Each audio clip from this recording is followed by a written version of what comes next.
Well, hello once again, and on behalf of Shrewsbury Town and the community, I want to extend a very warm welcome to the third edition of our programme called Heads Up Live, where we continue to explore how best we can overcome some of the challenges that we're all facing during this coronavirus pandemic. So you're very, very welcome indeed. Now, let me just mention to you that there's a little space below the screen here. If you want to ask a question of our guest, who I'll introduce in a minute, or if you just want to make a comment, or if you're just seeking information, a telephone number perhaps, then please just write in that little space that's provided for you. Now, one of the things we'd like to talk about today is acts of kindness. And we'd love it if any of you out there have performed act of kindness or had an act of kindness performed for you. We'd love to hear about you, just to give us ideas of how perhaps we can help friends and help family and help to boost morale at what for many people, well, for all of us, I don't think there's any exceptions really, is quite a difficult and challenging time. I don't know about you, but one minute my morale is high, the next minute I'm thinking, oh my goodness me, where are we going on this? Anyway, let's be positive for the next half hour or so. Let me just introduce our guest. It's Clive Ireland, and he's going to appear by magic. Hello. Big thank you to Steve Burnside this afternoon. Here he is, you see, quite by magic, suddenly Clive Ireland. You've heard of Clive of India. You're very nearly Clive of Ireland, aren't you? You're just missing the OF. It is indeed, and it wasn't until recently I discovered if you continue curling around on my first initial, then I become Olive. So... You've been, the first thing we'd love to know is a little bit about yourself, how you've come. 10 years with Shropshire Mind, very long time, chairman, huge responsibility. You talk about your wonderful volunteers and your wonderful team, but they've obviously got a wonderful chairman. So a little bit about your background and where you've come from. Thanks, Ryan. I spent my first 18 years, I suppose, of adult life in the military. I toured all over the place, did operations, and was unfortunate to sustain a severe head injury, which meant spending 4.5 months in hospital learning to walk and talk. I came through that, but was deemed to be medically unfit and prone to seizures, so I was discharged out, and I was... I relocated to Shropshire, somewhere I'd only ever travelled through before, and that was nearly 20 years ago. And what a fortuitous move it is to be in such an absolutely stunning place that we live. I struggled for a little while trying to find my feet and understand who I was and what I was doing. Trauma of leaving my last post without choice, and then coming on to a future life. So I started to volunteer with the military charity SAFA, worked with them for quite a few years as a welfare officer, studied at uni, qualified as a teacher, then went on to work as a first responder with the ambulance service as a volunteer, again in a voluntary role. And I was accosted then by somebody that was at Shropshire Mind that said, do you fancy coming along?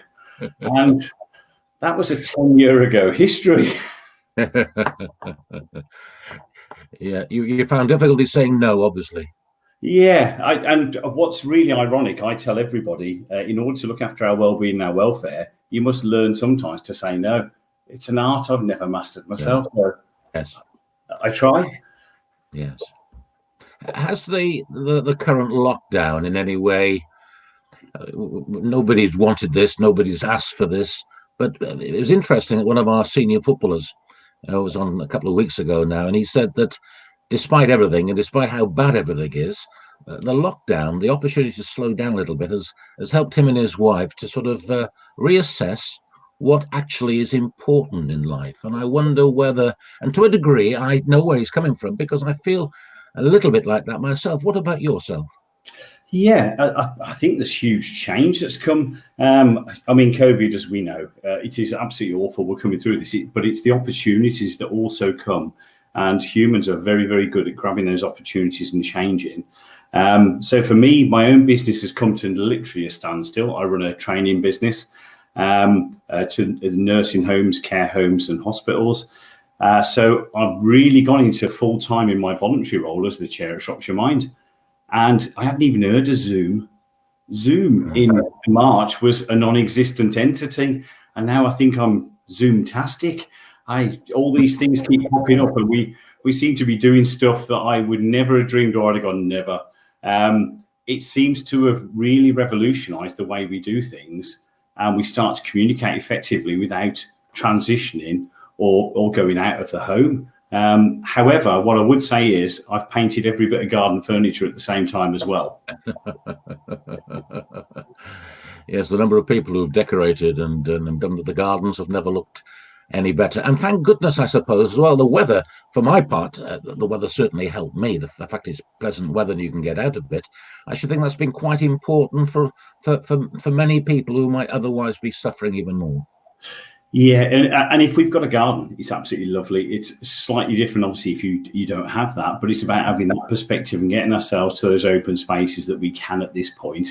And it's the wonderful thing about listening to the birds in the morning. And I think for myself, slowing down, going out in the morning and hearing the birds, seeing the trees and actually noting them rather than just whizzing past, says that maybe my frame of reference and where I am with my mind is slightly healthier than it was before. Yeah, exactly. Let me just quote you something.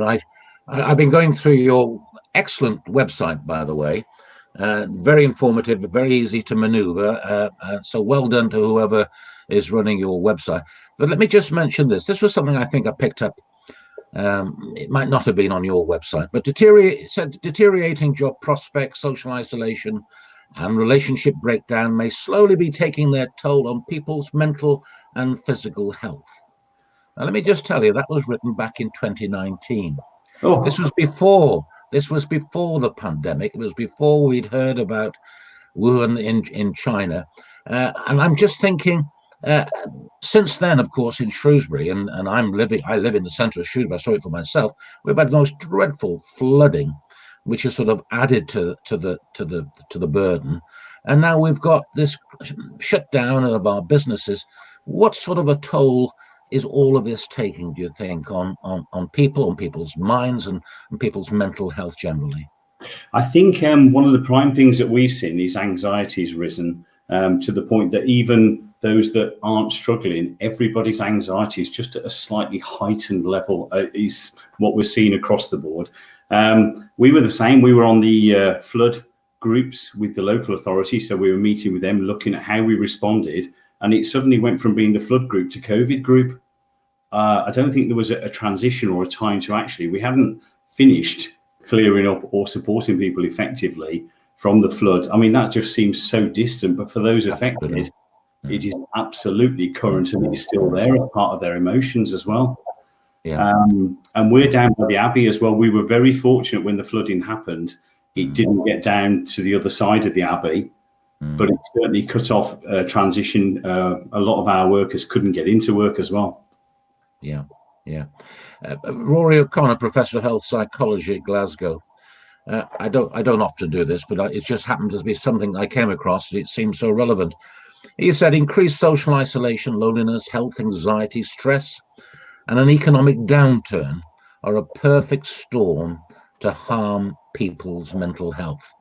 And that's what we've got at the moment, haven't we? We've got all of those ingredients and probably more as well.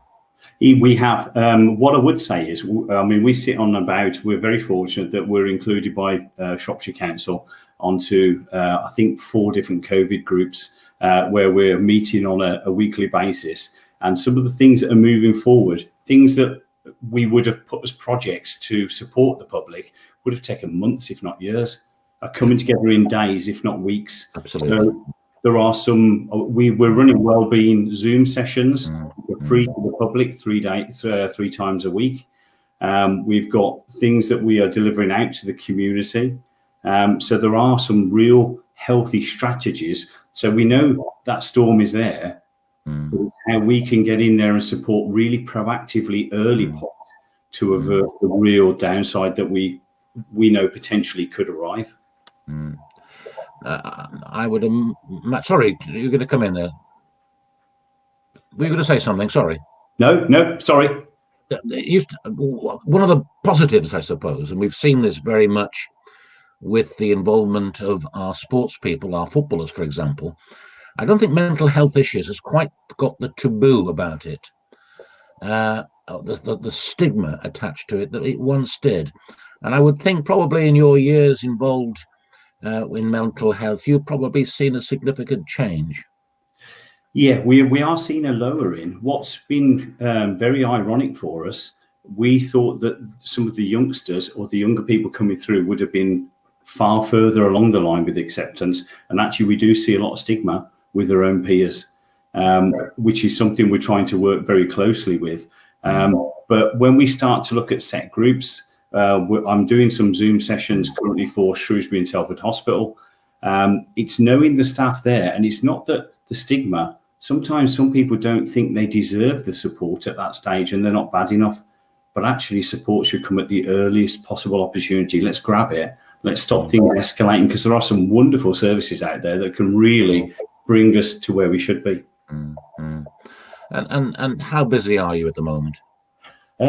We had a period, and I think was it a honeymoon period? I mean, how would you explain the fact that I think it was the shock the public were in during April, that it was totally unprecedented what was happening. So we were not overly quiet, but we were steady. The only thing we've closed on our service now, we're open 24 hours a day, 7 days a week. We've got commissioned services overnight, and the only thing that's actually closed is the drop-in. We're still open there, but we can't have the amount of people we had in the building. In the last 2.5 weeks, we've seen an escalation. We're back up now beyond our normal presence and increasing on a weekly basis as well. Yeah. Just talk to me a little bit about we've been talking about mindset in recent weeks and having a sort of a positive focus at a time when it's probably quite challenging and quite difficult for many of us to have that positive focus. What is the mindset that we're looking for to help us get through these difficult weeks? I know mine varies hugely from day to day, depends on which news channel I venture to listen to, and I've tried to wean myself off that. But what is the mindset that we're looking for, would you say? We've got to start looking for a positive mindset as to where we're looking. News, it's there, and we have to look at it. If you are struggling with a positive mindset, it's key to actually look for the news you want to look at rather than listening to all of the news. Because if you are on a lower ebb, the news can actually force you onto a more of a negative. And humans are biased towards a negative aspect within there naturally. And that's why we're pretty good on survival. But it's making sure that we look for those positives that are happening, the acts of kindness that we're looking for next week. When we look at what's been happening with the NHS on a Thursday night and all key workers, the refuse collectors, that is absolutely wonderful. We've got to focus on the flags being out, looking at the sky, and actually for the first time and probably the only times in our lives, seeing no jet trails going over. Take a note of those things and just really say, actually, this is a moment to savor and look at. And there are some positives for the environment as well. And we're resilient, and we're pretty good actually in Shropshire. I think we're quite a canny bunch, and we're quite innovative as well. So I'm positive that everybody will come together and really support each other and localize as well. Just thinking about the practicalities now, and if somebody is finding it difficult at the moment, what is your advice to them? How can they? What are you offering with Shropshire Mind that people can perhaps take advantage of today or tomorrow or the next day? What would be your advice and guidance to anybody who is finding themselves feeling really poor at the moment? We currently, about half of the calls that we're making or receiving are from people we've never ever encountered before, or we've never ever been in touch with mental health services. There's no stigma to it. The key is, if you're not feeling good, give us a call, or somebody else, Samaritans or anybody else. You don't have to be on a cliff edge. I think that concept or misconception is that you have to be literally teetering on the edge. You don't. we want well-being to be a focus, where at the earliest point you call us on our number. We've got 7 lines open at the moment. They're operating. There may be times, if we are absolutely manic, that you may have to wait, but we will get back to you. We will do appointed calls. If you want a call back on set time every day, we'll do that. We've got outreach work. Our crisis cafes are open 4 nights a week. We've maintained them throughout. We only have 2 people in at a time, so we can maintain social distancing. But we deemed it was critical to maintain people's health. They're open from 6 o'clock till 10 o'clock, 4 nights a week. Our sanctuary service is our crisis de-escalation. That's from 5 o'clock every night until 9 every morning. And at weekends, it goes through till 11 in the morning. And then we pick back up with our calls again afterwards. A whole host of things. We've got our Zoom sessions, if people want to drop in and have a listen to what's going on and look at strategies. And we're also open to suggestions. If people think there's something missing, I think it's really key that we're innovative enough to say, if you tell us something and you think it's missing and we can do it, we'll have a go. When let's imagine I ring one of these numbers, who am I likely to be talking to? You're hoping it's not me now, aren't you? It would be, now we've got an absolute cracking group of staff and volunteers. They've got an absolute wealth of experience, from counselling to nursing, all the way through. They are absolutely dedicated and they're passionate. They're not burnt out. They're there to try and support you in whatever way. There's never judgment. I mean, who are we to judge anybody? One of the things that fascinates me more than anything else is humans. We need to open the coffee shops, Boris, because I need people watching back on the agenda. Yes, because people are fascinating. But it means that when you call, actually, I'm not really interested in what your diagnosis is. I want to know how you feel today. See how you are, talk to you, and focus on that. If that diagnosis is relevant, it will come in, but I don't want to prejudge, because it could be something totally different. And perhaps if they don't feel that they want to ring a stranger, to feel free to ring a friend or a neighbour or a relative, and just to feel that they can access that particular resource. Yeah, and that's when we look at the kindness and things that we're looking at for next week. Giving time is free. It's something we can give, but it is invaluable to somebody who receives it at that point. What I would say with mental health, make sure it's a safe set of hands that you trust. Don't just go to a stranger and suddenly strangers, if it comes from us or Samaritans or other charities, absolutely fine. But we've got to be very careful and sensitive with our mental health. Absolutely right as well. And sometimes just simply by talking to somebody, you've realized that they are struggling as well, and they're not always able or willing or capable of starting that conversation. You might be helping them as much as they might be wanting to help you. Yeah, and we look on that at Prospect as well. I mean, social media is a double-edged sword, as you'll be fully aware. It encapsulates lots of things. It enables, but people have a tendency to put only things down and possibly exaggerate how happy they are. Why? I'm not sure.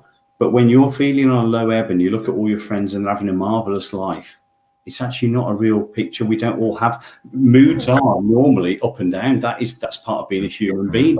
If we were ecstatic all the time, we'd be irritating to each other.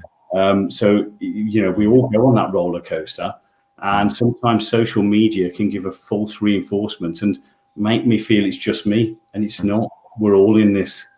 Well, what do you think people are most worried about at the moment? What is it? It changes day to day with myself about what my concerns are. But what is it? What do you think is coming across at the moment as the biggest fear? It depends. It depends on the age groups. We hear, and we're starting to hear more from people where employment or future employment or how they're going to cope. But on the other side, when we see people who are screened or shielded, those people who have vulnerable illnesses, some of those are saying, well, what's the point if this is long term? And that is the focus. And sometimes we're going to have to look at this innovation and change the way we do things in such an amazing way, which we can stand on the front lawn, talk to the neighbours, have a barbecue, throw something out. It's about being creative, isn't it? So they actually feel part of everything we're doing. I was involved in education for over 40 years, still am in a way as well, even at my ancient age. One of the things that perhaps causes me concern, and that's the fact that children, apart from the very few, are not receiving any sort of structured education at the moment. Should that be a concern for parents at the moment? Is there, would you say, the quicker we get the kids back to school, the better? What's your personal thoughts on that? Oh, the education union's going to be tuning into us now. My two grandkids are both at school because my daughter and my son-in-law are both key workers, they're carers. And for them, actually, there's been a different battle because they're 4 and 8 and they're in the same class now. That really doesn't add up. So although they're getting education, children are resilient. I think we need to be fair on parents. And I've heard a lot of people say, I'm struggling. Am I doing the right thing? Actually, we weren't all born to be in this for teaching. You and I are teachers, and I've chickened out and stayed in the adult sector. So it's. I think we've got to be forgiving to ourselves. Anything we're giving to them, and they are like sponges. They will grab it. If they know that we're really tense, they will also sense that. But if it's relaxed, most things are educational, and they will soon pick up to speed when they get back. Yes, indeed, and I couldn't agree more with you. And I think I've got 5 grandchildren, and they're having the time of their life, to be perfectly honest. But let's hope that continues, and let's hope there's nothing underlying there that's causing them any particular chore. You play great credit in your introduction, your website, to your team of volunteers. I suppose Shropshire Mind would not happen, would not continue, or even perhaps exist if it wasn't for the many volunteers who give up so much of their time. No, and I suppose when we look at where we are with this as well, the one thing that COVID done or has done that nothing else has done to us ever, and we've been around 46 years, we belong to Shropshire, is it's taken away human contact. And the one thing that mental health, that we have as a tool, is human contact. Having people together, having groups, having that. And it has really put a strain on where we are, but it's made us invent different ways. Our volunteers are the lifeblood. Absolutely. I mean, we are fortunate enough to have a community that supports so willingly. And some of our volunteers are at home who are shielded or in a shielded group, but are still making calls for us with the mobiles we've issued them, and we do their supervision, so we make sure everybody's supported as well. Fantastic. Now, you've come up with some, I think Sophie Challoner, who's our mental health trainer, and I think perhaps we can bring her up now and she can join the conversation. She's a reluctant broadcaster, and she shouldn't be, because she's doing a fantastic job. Sophie is the brains behind all of these episodes, programs, whatever. What do we call them? What's the proper name? Our live stream sessions, I guess. That's very good. Both Clive and Sophie, you've come up with a list of things that we can, acts of kindness that we can perform, with our family, with our friends, with even with strangers. Sophie, let's ask you to kick off some of the various acts of kindness, and after that I'm going to ask you about what the Should Be Done the community been doing as well. But what are those acts of kindness? Yeah, so it's just about connecting with people, as we've just been speaking about, and offering that little bit of support and giving someone that little bit of positivity in their day is a real vital thing right now. And we're all feeling stressed and anxious, and having someone just leave you a cup of tea or a little parcel on your doorstep, or something that you wouldn't think to buy because it's a little bit of a treat and it wasn't necessary to go out and get it, then it's nice that they've gone and bought that for you and then popped it on your doorstep. Or you've had a Zoom session with them where you can express yourselves, and you've read a book or watched a movie together and you can talk about that subject together. maybe write them a handwritten note and go and post that to them. Tell them something nice that's happened or that you think they should know about themselves, because it's all too easy to absorb this negativity that we've got all around us at the minute and just forget about all these wonderful things. Maybe you want to go and take your friend's dog for a walk even. All of those little gestures really add up to people, I think. And in a time like this, I've had friends drop things on my doorstep and it literally makes you cry, because you are so touched by the fact they've thought of you. You still feel connected in that way, even though you can't physically touch. That really means something to you. So I think this is a really, really good scheme, and a pay it forward scheme that I love, because if you do 3 acts of kindness to somebody, then you want them to do 3 acts of kindness to somebody else. And that will multiply and go out throughout Shropshire, I'm sure. Yeah, I have to say there are occasions like this, Clive, where something like this does tend to bring out the best in people. And I have to say, when I go for my walk, I'm very much more aware of friendliness. Very, very rarely have I don't think I've been in all the 7, 8 weeks, whatever it is, I've been locked down. I've not come across anything unpleasant, but I have come across a lot of people who wanted to say good morning or good evening or good afternoon, smiled, and they've all been very pleasant. So events such as, however horrible they might be, does tend to bring the best out of us. Yeah. Yeah, it does indeed. I'll give you an example as well. I was speaking to the council yesterday, and they've taken it on board about putting a basket on your doorstep with some treats in. So some cans of pop and some little bits of treats and things like that. And leg of lamb or a side of beef, or yeah. A couple of signs on there saying thank you. Wonderful. And I put it in a basket and I sent the photos. However, what I didn't realise was my wife was going to view it, because it was her basket, her chocolates. But I was giving freely. Yeah. Well, you are a generous man, Clive. That's quite obvious. Yeah.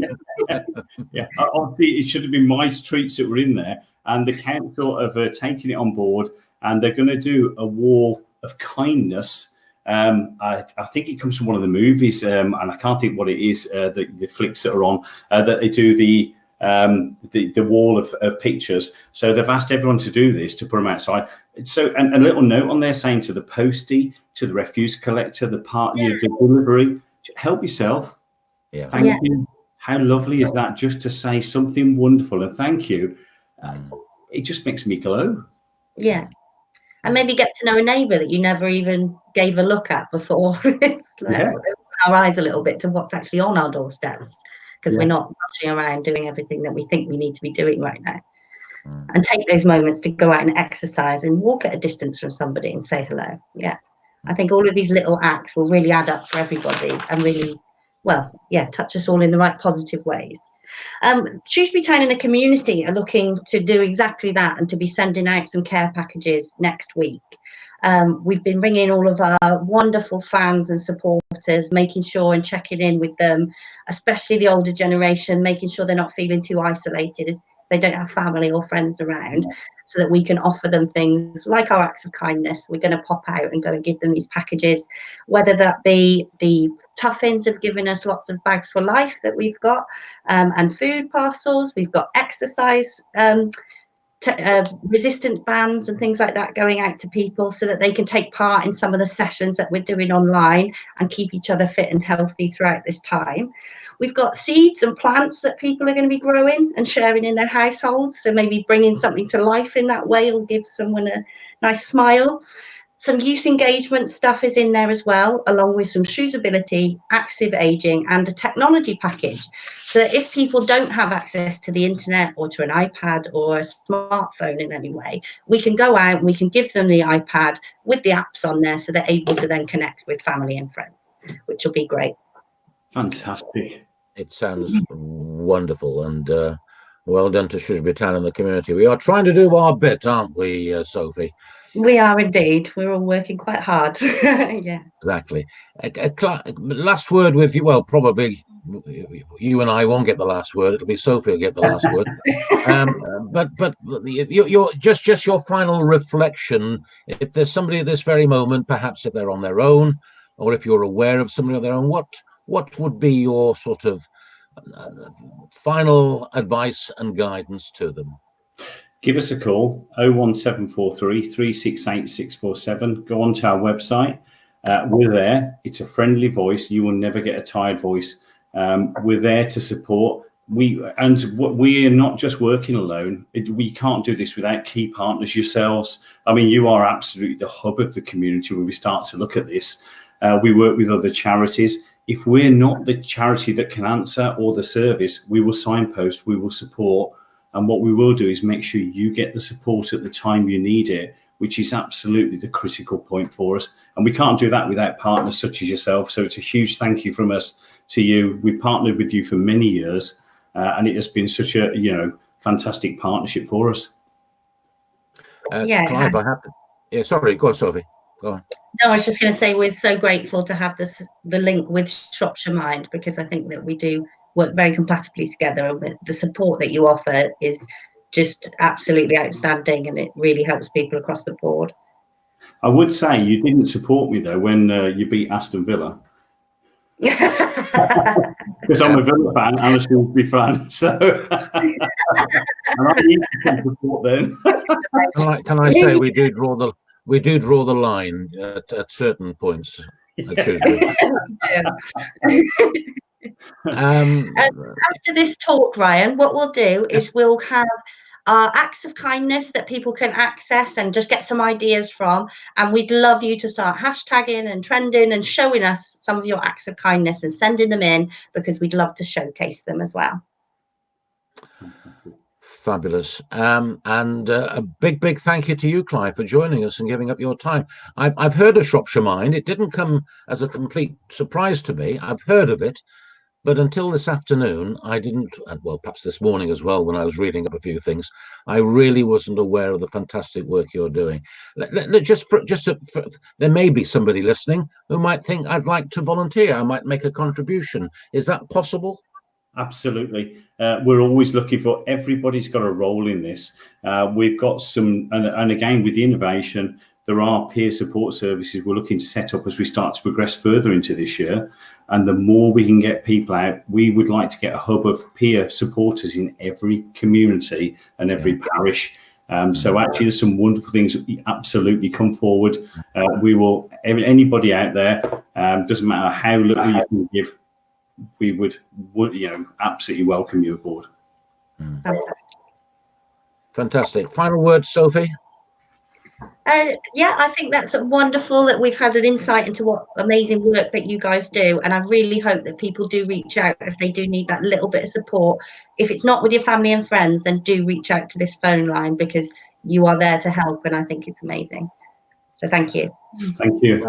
Fantastic. And just to let people know that next week at the same time, 3 o'clock next Saturday afternoon, we have a head teacher, secondary head teacher, Shropshire head teacher, coming on to talk about her concerns and allay some fears and concerns of parents out there. And we've also got a minister, not a government minister, I'm very pleased to say, but we have a Baptist minister. Phil Wright is from Wem. He's the minister at Wem Baptist Church. He's does a lot of work with young people, and we're hoping he can help us and guide us and advise parents a little bit on the way forward during this very difficult time. So something to look forward to next week.